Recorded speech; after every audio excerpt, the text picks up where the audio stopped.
Hello, my dear students. You are most welcome on WS Academy. This is important facts lecture series. इससे पहले मैंने 2 lectures कराए इसमें जिन भी स्टूडेंट्स को मिस हो गए हैं वो प्लेलिस्ट important फैक्ट्स जो है वहाँ पे जाके देखें, मैंने सेव करके रखे हैं। तो ये लेक्चर नंबर 3 है। आज हम कुछ और फैक्ट्स देखेंगे from different components and thank you so much for your lovely response and lovely feedback. So let's get started. सबसे पहला फैक्ट आज हम पॉलिटी का करेंगे, जिसमें हम ये देखेंगे कि आप सबको पता है कि जो इंडिया का कॉन्स्टिट्यूशन है वो हमने बोरो किया है, उसके फीचर्स हमने डिफरेंट कॉन्स्टिट्यूशन से बोरो किए हैं। आज हम देखेंगे ब्रिटिश कॉन्स्टिट्यूशन से कौन कौन सा फीचर हमने लाया है।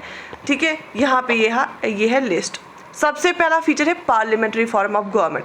जो यहाँ पे पार्लियामेंट्री फॉर्म ऑफ गवर्नमेंट है हमारी स्टेट्स में भी है और यूनियन पे भी है पार्लियामेंट्री फॉर्म ऑफ गवर्नमेंट, जिसमें प्राइम मिनिस्टर होता है मोस्ट इम्पॉर्टेंट जो है पोजीशन। तो और जो काउंसिल ऑफ मिनिस्टर्स होते हैं वो होते हैं collectively responsible to the Lok Sabha. आप सबने पॉलिटी में पढ़ा होगा। तो पार्लियामेंट्री फॉर्म ऑफ गवर्नमेंट हमने ब्रिटिश से लाया है, ब्रिटिश कॉन्स्टिट्यूशन से लाया है। आप सब लोगों को पता होगा कि ब्रिटिशर्स का रूल यहाँ पे होता था और बहुत सारे फीचर्स इसलिए फेमिलियर थे हम उनके साथ। तो सबसे पहला जो फीचर है that is parliamentary form of government, वो हमने ब्रिटिश कॉन्स्टिट्यूशन से लाया है।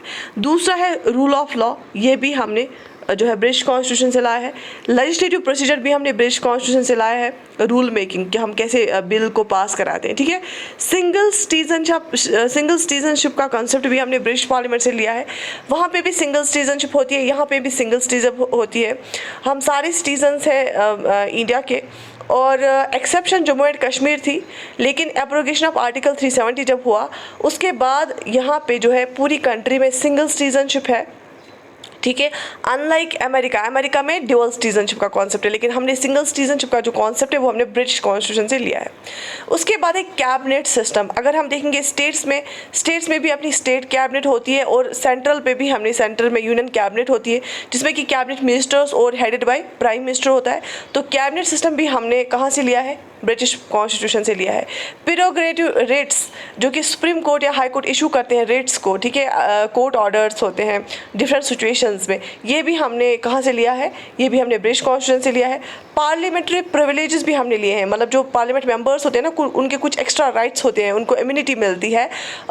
जैसे वो कुछ भी बोल सकते हैं हाउस में, उनको कोई जो भी वो बोलते हैं house on the floor of the house, उनको कोई जो है कोर्ट में क्वेश्चन रेज नहीं कर सकता है। अच्छा, बाइकैमरलिज्म, 2 हाउसेज हमारे पार्लियामेंट में जो है 2 हाउस है, लोकसभा और राज्यसभा। हमारी स्टेट्स में भी बहुत सारी स्टेट्स में भी 2 हाउस है। तो बाइकैमरलिज्म जो ये जो सारी चीज़ें हैं ये हमने ब्रिटिश कॉन्स्टिट्यूशन से ली हैं। ठीक है, क्वेश्चन बनते हैं यहाँ से। इसके बाद दूसरा फैक्ट ज्योग्राफी से आपको एक चीज़ याद रखनी है।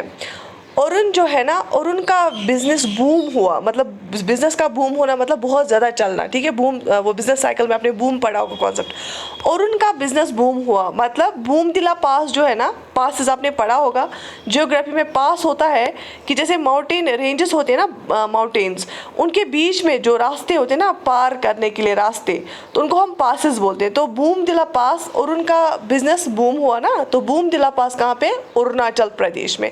ये आपको हमेशा के लिए याद रहेगा। और उनका किसका बिजनेस बूम हुआ? और उनका, तो अरुणाचल प्रदेश में बूम दिला पास है। It is situated near the western boundary of Bhutan in the greater Himalayas. The pass connects Arunachal Pradesh में लहासा।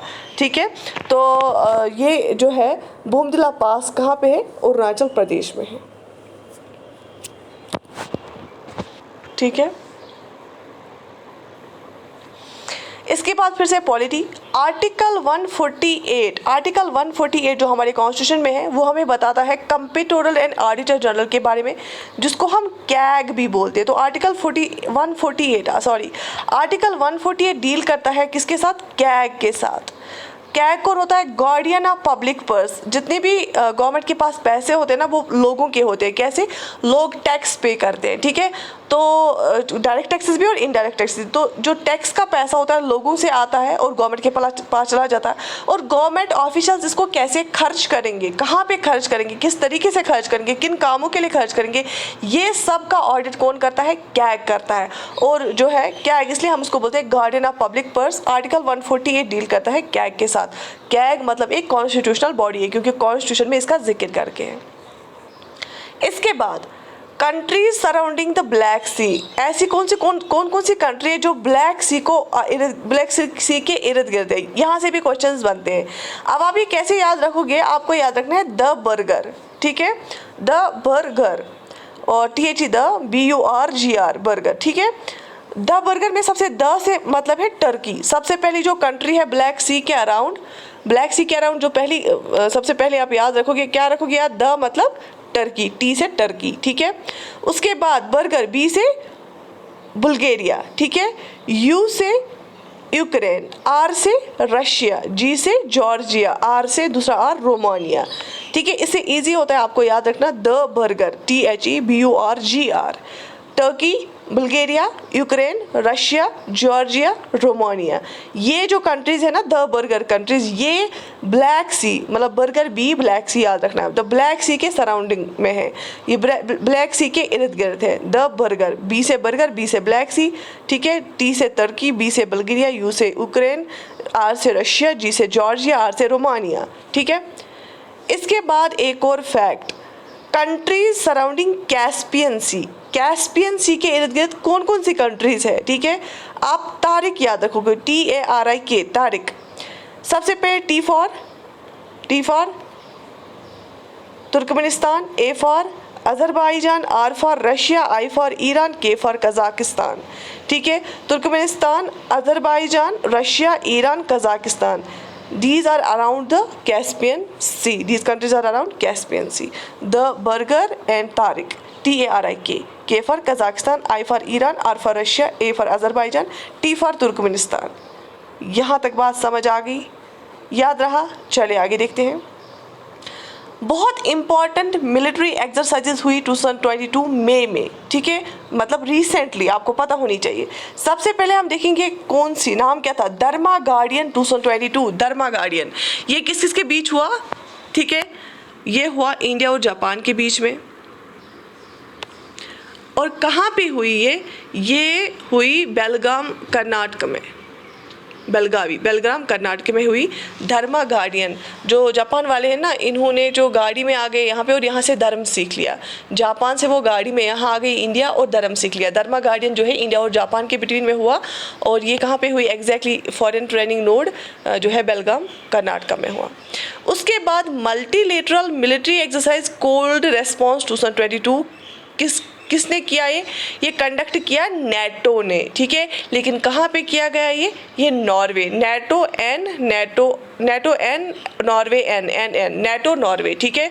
जो multilateral military exercise cold response जो है ना, वो 2022 वाला कहाँ पे हुआ, नॉर्वे में हुआ। और किसने कंडक्ट किया, नेटो वाली आर्मी ने, ठीक है, नेटो ने। उसके बाद प्रस्थान, ऑफशोर सिक्योरिटी एक्सरसाइज प्रस्थान, ये किसने की, ये किया conduct western naval command of India, प्रस्थान, ठीक है। और कहाँ पे की, मुंबई में, ठीक है। बात समझ आ गई। ऑफशोर सिक्योरिटी एक्सरसाइज, ऑफशोर मतलब कि एरिया, कोस्टल एरियाज पे होगी ऑफशोर, ठीक है। तो कौन करेगा, नेवी ही करेगी।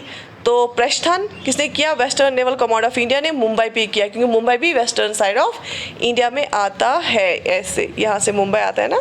तो ऑफशोर मतलब कि कोस्टल एरिया साइड से ही, सी के साइड से ही ऑब्वियसली प्रस्थान नेवी ही करेगी।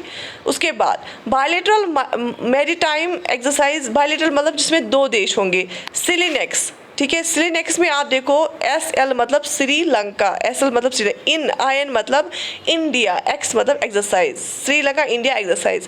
तो बायलेटरल मैरीटाइम एक्सरसाइज, क्योंकि श्रीलंका और इंडिया के बिटवीन पाक स्ट्रेट है और श्रीलंका भी के भी इर्द गिर्द पानी है, वहाँ पे ज़्यादातर मैरीटाइम एक्सरसाइज ही होती है। Bilateral maritime exercise सिलिनेक्स, SL Sri Lanka, IN India, EX exercise 2021 कहाँ पे हुई, इंडिया और श्रीलंका के बीच में हुई, विशाखापट्टनम आंध्र प्रदेश में, ठीक है, यहाँ साइड से, ठीक है। श्रीलंका यहाँ पे है, श्रीलंका यहाँ पे श्रीलंका है, ठीक है, पियर जैसे शेप्ड में। तो विशाखापट्टनम आंध्र प्रदेश में हुई श्रीलंका और इंडिया के बीच श्रीलंका 2021 मेरी टाइम एक्सरसाइज है। बात समझ आ गई? फिर से मैं एक बार ये करना चाहूँगी। धर्मा गार्डियन जापान वाले गाड़ी में आ गए धर्म सीखने के लिए। इंडिया और जापान के बीच हुआ बेलगाम कर्नाटक में। मल्टीलेटरल जो हो गया, जो बहुत सारे देश जिसमें इन्वॉल्व होंगे। Multilateral military exercise cold response 2022 NATO ने किया, कहाँ पे? नॉर्वे में। उसके बाद प्रस्थन ऑफशोर सिक्योरिटी एक्सरसाइज नेवल ने किया, वेस्टर्न नेवल कमांड ने मुंबई में, क्योंकि मुंबई भी वेस्टर्न इंडिया में आता है। Bilateral maritime exercise SLINEX SL Sri Lanka IN India exercise Visakhapatnam Andhra Pradesh में हुई। लेकिन अगर आप यही याद रखोगे ना किस कौन कौन इन्वॉल्व है, अगर ये याद भी नहीं रखोगे लेकिन जो है क्वेश्चन यहाँ से बनते हैं, इंपॉर्टेंट है। दूसरा एक और है सुरक्षा कवच 2 हुआ एक्सरसाइज। ये इंडियन आर्मी ने अग्निबाज डिवीजन ने किया महाराष्ट्र पुलिस के साथ। सुरक्षा कवच 2, सुरक्षा कवच हमेशा आर्मी अग्निबाज डिवीजन ने किया महाराष्ट्र पुलिस के साथ, ठीक है, पुणे में। जॉइंट ट्रेनिंग एक्सरसाइज 10 तारीख इंपॉर्टेंट है। 10 तारीख नई ही एक्सरसाइज स्टार्ट हो गई है। 10 तारीख 2022 जो है ये किस किस के बिटवीन हुई है? ये है उज़्बेकिस्तान में बहुत डस्ट होता है, इंडिया और उज़्बेकिस्तान के बिटवीन, ठीक है। उज़्बेकिस्तान से बेहतर इंडिया है क्योंकि उज़्बेकिस्तान में बहुत डस्ट है। तो 10 तारीख जो है इंडिया एंड उज़्बेकिस्तान के बिटवीन हुआ है। ये उज़्बेकिस्तान में ही हुआ क्योंकि एक्सरसाइज करते करते बहुत डस्ट उठा वहाँ पे। कहाँ पे? उज़्बेकिस्तान पे। तो 10 तारीख जो है इंडिया और उज़्बेकिस्तान के बिटवीन है, उज़्बेकिस्तान में ही हुआ है। बात समझ आ गई? याद रहा? इसके बाद एक और फैक्ट, आर्टिकल 61 डील करता है किसके साथ? इम्पीचमेंट ऑफ प्रेसिडेंट के साथ। Article 61 deals with the impeachment of president. Impeachment हम किस टर्म को बोलते हैं? इम्पीचमेंट टर्म जो है वो किसके लिए इस्तेमाल करते हैं? अगर हमें इंडिया में प्रेसिडेंट को रिमूव करना होगा, प्रेसिडेंट को हम क्यों रिमूव करेंगे? सिर्फ एक बेस पे, अगर उसने कॉन्स्टिट्यूशन को वायलेट किया होगा, on the base of violation of constitution. अगर हमें प्रेसिडेंट को रिमूव करना होता है, रिमूव कौन करता है? प्रेसिडेंट को रिमूव पार्लियामेंट करता है। पार्लियामेंट में वो रेजोल्यूशन पास होता है रिमूवल ऑफ प्रेसिडेंट, उसको हम बोलते हैं, जब हम प्रेसिडेंट को रिमूव करते हैं उसको हम इम्पीचमेंट प्रोसेस बोलते हैं, ठीक है। उसमें दोनों हाउसेस, पार्लियामेंट के दोनों हाउसेस जो है हिस्सा लेते हैं इम्पीचमेंट में। एक हाउस में पहले, किसी भी हाउस में हम इंट्रोड्यूस कर सकते हैं। एक हाउस में जिसमें इंट्रोड्यूस करेंगे, इनिशिएट करेंगे, वहाँ के 1/4 मेंबर्स साइन करने चाहेंगे चाहे उस रेजोल्यूशन पे। और जब वो साइन करते हैं फिर दूसरा हाउस क्या करता है? इन्वेस्टिगेट करता है चार्जेस को। अगर वो चार्जेस सही हुए कि इसने वायलेशन ऑफ कॉन्स्टिट्यूशन किया है इंडियन प्रेसिडेंट ने, तो फिर इंडियन प्रेसिडेंट जो होगा उसी डेट पे रिमूव किया जाएगा। इस प्रोसेस को हम इम्पीचमेंट प्रोसेस बोलते हैं। आर्टिकल 61 डील करता है इम्पीचमेंट ऑफ प्रेसिडेंट के साथ, ठीक है। इसके बाद एक और fact, Wular lake is the largest fresh water lake in India. जो जम्मू एंड कश्मीर में वल्लूर लेक है, ये लार्जेस्ट फ्रेश वाटर लेक है हिंदुस्तान का सबसे बड़ा फ्रेश वाटर लेक जो है वो जम्मू एंड कश्मीर में पाया जाता है। वो जम्मू एंड कश्मीर में लोकेटेड है वल्लूर लेक, ठीक है। याद रहा यहाँ तक? इसके बाद एक और टिप फ्रॉम कंप्यूटर्स में डिफरेंट टाइप्स ऑफ मेमोरी होती है, आप सबने पढ़ा होगा। उसमें सबसे पहला टाइप क्या है? रजिस्टर्स। आपने देखोगे डिफरेंट टाइप्स ऑफ रजिस्टर्स होते हैं जो सीपीयू में काम आते हैं। कैश मेमोरी बहुत ही एक्सपेंसिव होती है, फास्ट होती है। मेन मेमोरी, प्राइमरी मेमोरी भी हम इसको बोलते हैं, जिसमें आप रैंडमली एक्सेस कर पाते हैं। ये टेम्प्रेरी होती है, वोलेटाइल होती है। जो ही पावर चला जाता है, इसमें जितने भी हमने सेव डेटा रखा होता है वो गायब हो जाता है। ये टेम्प्रेरी मेमोरी होती है और कैपेसिटी भी इसकी कम होती है लेकिन बहुत महंगी होती है। उसके बाद ये सेकेंडरी मेमोरी नॉन वोलेटाइल होती है। परमानेंटली डेटा हम इसमें सेव रखते हैं। अगर लाइट ऑफ भी करेंगे, हम इलेक्ट्रिसिटी बंद भी करेंगे, इंटरप्शन भी हो जाएगा, कंप्यूटर ऑफ भी करेंगे, इसका जो डेटा है वो ख़त्म नहीं होता है।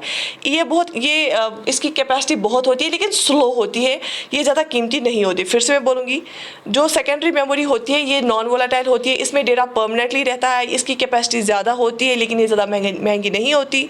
जो मेन मेमोरी होती है, ये प्राइमरी मेमोरी भी हम इसको बोलते हैं, ये वोलेटाइल होती है। ये टेम्परेरी मेमोरी होती है, जो ही इलेक्ट्रिसिटी सप्लाई बंद करते हैं तो इसका जो डेटा है वो गायब हो जाता है।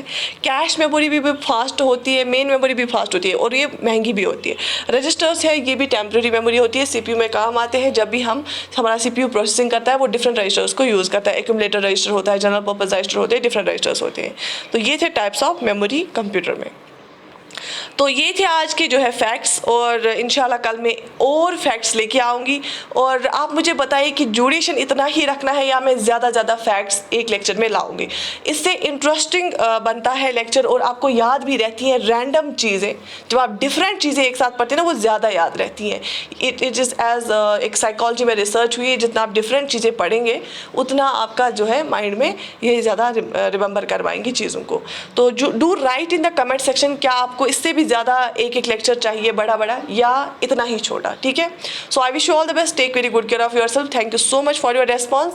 अगर आपको किसी भी बैच में ज्वाइन करना है, अगर आपकी जो English grammar, computer, general knowledge, reasoning, math weak है, आप हमारे VLW कोर्स में ज्वाइन कर सकते हैं, क्योंकि इस VLW कोर्स में हमारा फोकस ज़्यादा इन्हीं एरियाज़ पे है, English grammar, computer, maths, reasoning, ठीक है।